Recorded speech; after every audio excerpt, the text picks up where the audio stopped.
respected principal, teachers, parents, and all my dear friends.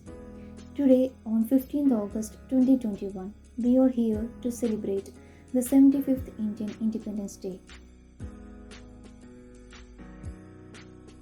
India was declared independence from British colonialism, and the reins of control were handed over to the leaders of the country. On this day, the Prime Minister of India hoists our national flag at the Red Fort and will deliver a speech to the nation. Our political leaders, freedom fighters, and people together participate in the freedom struggle and were determined to gain independence.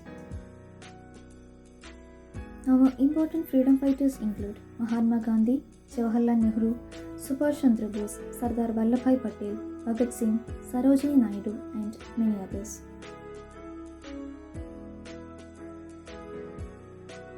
India pays respect to all leaders who fought for India's freedom in the past.